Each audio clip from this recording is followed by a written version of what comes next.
Sawtooth Dave. Happy Easter Sunday. Hope y'all have a good one. All right, so last week I did the grinding video. Seemed like a pretty much overwhelming success. I think a lot of people enjoyed that one. I didn't really know what to do, so it worked. I'm glad. So I guess to continue, I didn't have a whole lot of customer stuff. I actually didn't have any customer stuff. Mark sent one. I think I got Thursday evening, Thursday night. So I haven't had a chance to even work on it, but being that I didn't have anybody else's stuff to work, y'all keep hearing me say I don't have time to organize and do attachments and all that other stuff, so I'm just going to turn this down a little bit. What you're looking at is my 2x72 laid over on its side, and this is a small wheel attachment. I've been trying to put this thing together forever. There was some, because this is a Taurus machine, I actually used a house-made small wheel attachment. I had to make the arm and the table. This table also tilts. This helps me do a lot of operations that, not necessarily for the regrind and stuff, but which is pretty much the only thing I've been showing you what I do with the 2x72 has been the regrind stuff. And I've been kind of wanting to get into more of the knife making stuff, as I've mentioned. And this helps me do a lot of other things. And I'm kind of sort of exploring what I can and can't do with it. Also, I've got a surface grinding attachment kind of behind the camera right now, and it's just too much to pick up and put in here just to show you. But basically, I just wanted to show you that I built these, got these all working and stuff, and everything's cool with it, which helped me do my major project for this week. So y'all know that in the past I've made scales and stuff like that, but it's been through a machine shop, and that process is way different than hand making a scale. Like when you do it through a machine shop, you basically get points all around the outside, or at least I do. I get points all around the outside of the profile of the scale. I get positions of holes, sizes of holes, and that sort of thing, and I draw it up in a computer, and then you program it for a CNC. And basically, the first one takes a long time, and then the subsequently ones after that are a little faster. And it kind of goes, you can refine it, and when you do everything manually, it's a whole lot different. You're just, one hole at a time, picking up stuff and doing stuff. So basically, I turned a piece of this, which is just 1/4 inch tie. I don't know if you can read it or not. So it's just this 6L4V tie, stock that I've had, into a scale. First one I did for me for a while, and it's kind of funny because at the beginning of this week I had, well, I won't say the beginning of this week, but like I had 3 knives recently in the collection that weren't full tie. And when I say in the collection, I have a few other ones like, other things that are in there like cold steel, stuff like that. That it's in the collection, but it's not really like, I don't know. It's not really part of the collection that I really. That's more of like I don't know. I got to paint the house. I'm gonna grab this cold steel real quick because I don't want to get paint all over one of my good knives. Not that I really shy away from getting my shit fucked up, but you know what I mean.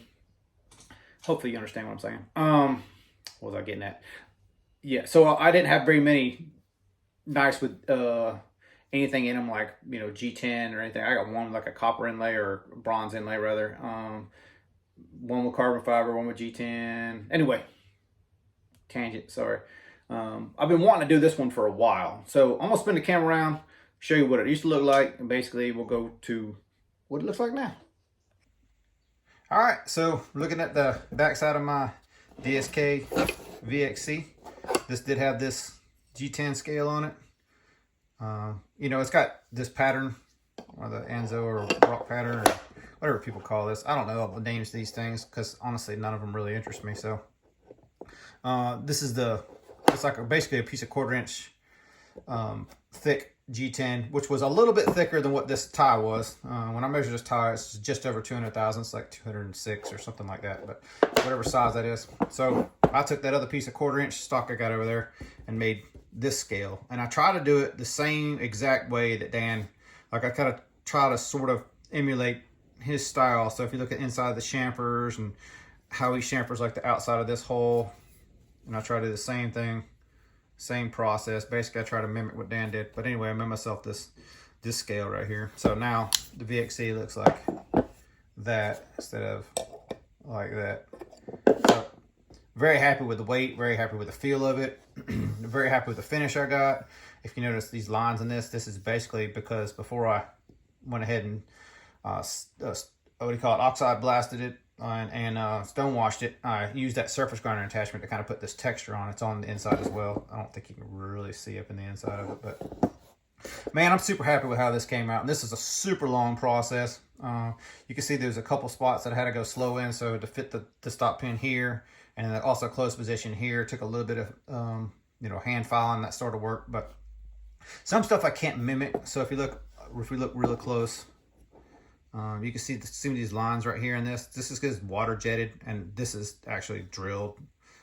So I try to emulate the holes best I could in the process, and overall it matches really well. There's just little subtleties of Dan's style that I'm not going to be able to pick up and do with me, because obviously I'm a different person than him and my feel is going to be different than him. But overall, profile wise, pretty much nailed it. I'm pretty happy with how that turned out. So like for the first handmade scale that I've done, like 100% by hand, I'm really happy with how that one came out. Fit and finish, all these, real proud of.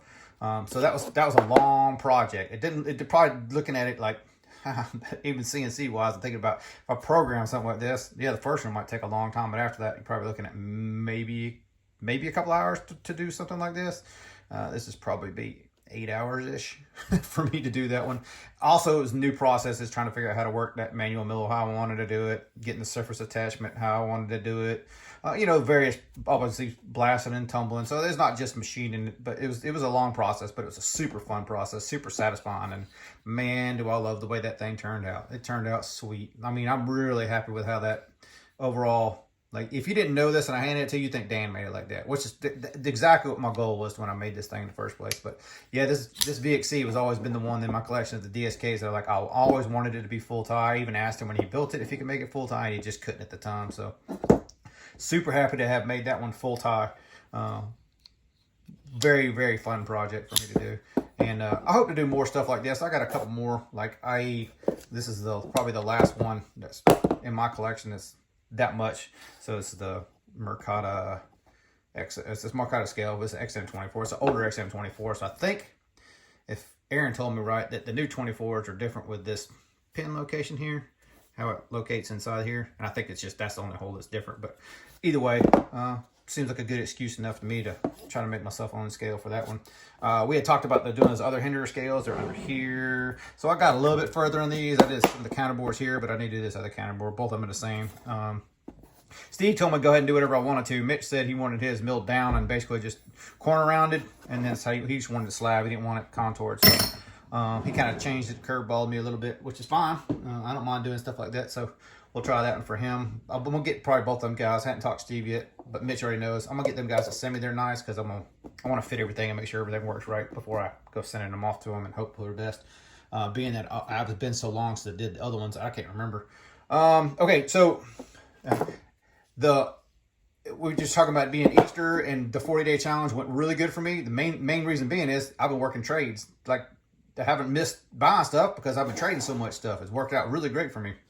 Having said that, sometimes I trade the trades. So I showed you guys 2 or 3 weeks ago, I got that Triple Blades Works mofo from my bro Jose, and Aaron said he wanted to check it out. So I immediately, I think it was 2 days later, sent it to Aaron, let him check it out. And then a couple days after that, Carco Chris hit me up, said, "Hey man, remember that Skyke you used to have?" I was like, "Yeah, you want to trade it for the mofo?" I was like, "Sure, why not?" But I sent him mine because I sent Aaron the other one.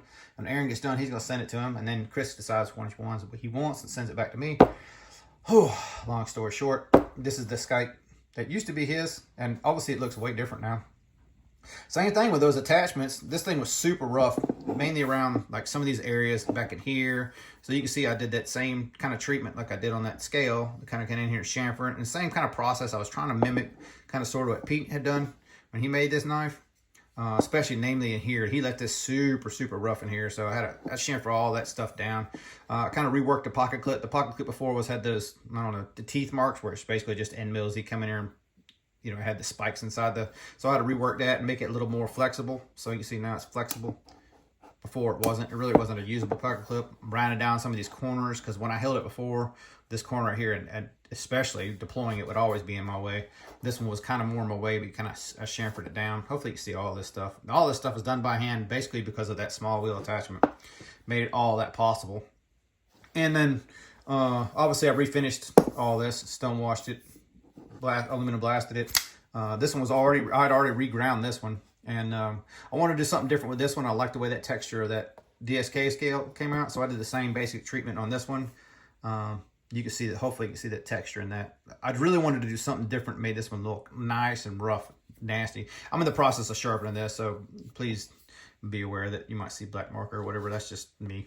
As I go through and I'm trying to get processes better, so I was using all belt, and then I kind of went back to using belt and KME, and then I'm trying to use like hand sharpening and stuff. I'm just kind of in a crossroads as how to do sharpening, because it seems I'm not happy with most of the belt sharpenings, and I know from the most of the feedback I'm getting, people aren't like head over heels about edges I'm putting on stuff. So I'm trying to figure out better processes. If any of you guys have experience with the Tormek, I asked Kyle Coonley about it. He gave me a couple little pointers on it. But if you guys have actual experience with the Tormek, let me know. I'm kind of sort of contemplating one of those.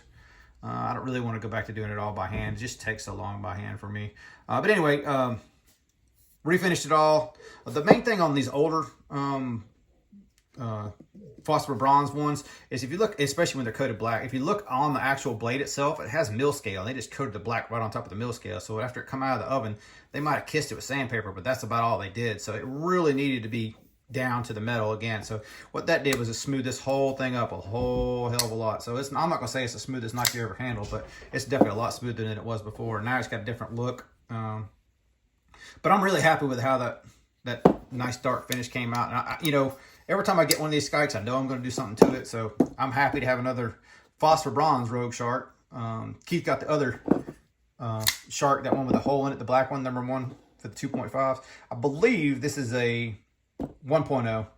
But I'm not 100% sure, because some of the, back in them days, like, I don't know what Pete did, like one run and then changed it up or whatever it was. But super happy to get that on trade, and hopefully Chris is happy with his trade as well. Another trade that happened for me, I ended up selling the Direware Solo that I got from Denise with the orange G10, the one that Chuck Nunface recently did a video on.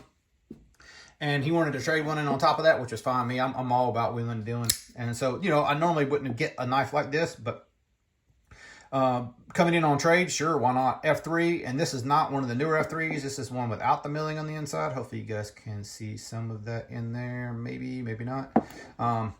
The heavier, and I think he said IKBS instead of cage bearings. I think he said his IKBS. It does have a little bit different feel to it, and I kind of like the IKBS. Can I say that right? IKBS from back in the day. The thing is, when you take them apart, you got to be aware of it. That's pretty much the only thing. But this one, I mean, I think I carried it more than he did. But nice one to get in on trade. Obviously, it's a smaller knife for me. So like this, we talk about small knives in my collection. The 229 is probably like the smallest one, smallest chunky one. And, you know, here's a Unmazon for kind of sort of comparison. So it depends if you're talking about this way or this way. Like, just a longer knife, but it's a thinner knife. So in between these two for the smallest, I guess, kind of thing. Like, if you look at that, then you see that F3 is clearly the smaller of all those, but it's got a good feel to it. I really don't mind it. Front finger choil is a little small for my meat hicks, but I can get in there. You know, it's not unusable. It's just like close to that blade right there. But the main thing that I take away that I got from the F3 is, like, I've heard some up and downs about some of the newer Curtis stuff, which I don't really have a whole lot of experience with. But just compared to, like, I don't even have one sitting here, but like, say an XM18 or something like that. If you get XM18, the grinds are super thick. This F3 is almost perfect for what I like in my grinds. Like, it's got a decently thick tip and it thins way out. I mean, you know, that's the style I did on that Skype too. Basically the same kind of thing as that fatter tip with that more hollow grind main bevel, if you will. Like, that's exactly the same kind of style. Like, I love this style of grind. It's like one of my favorite kind of grinds that are out there. So I'm really digging the trade. Appreciate it again, Evan. But I know Aaron, since I've known him, has always said he regretted getting rid of his F3. So this will probably end up going to Aaron's eventually. But if not, it'll trade for somebody else, I'm sure, down the line. But for right now, I'm pretty happy, having fun messing with that. So other than that, like, it's been kind of for me, slower type week as far as like what I'm getting done around here in the shop and stuff. But that's pretty much the updates for me for this week. Hope you all have a great Easter Sunday. I know it's a kind of a shorter video for me, but I'm hoping to do more of the scale style stuff, or more machining in general. That sort of thing. It's kind of like learn the machine, actual carry for the day. to learn the machine and do that sort of thing. Get better at that, more proficient with the manual stuff. And I really did enjoy making that VXC exactly what I wanted even to start with. So I may start taking work like that, but it's got to be a knife I like. I'm not just going to take, like, I don't know, some Chinese knife that you can buy a scale for, or namely like an XM24. I'm not going to take, start doing, I'm not doing production runs. Don't get me wrong. These are all one-offs. And you can see they're going to be expensive because I've got a lot of time in that one. And it's material cost too. So, all right, I'm going to shut up for now. Hope y'all have a great Easter. See y'all.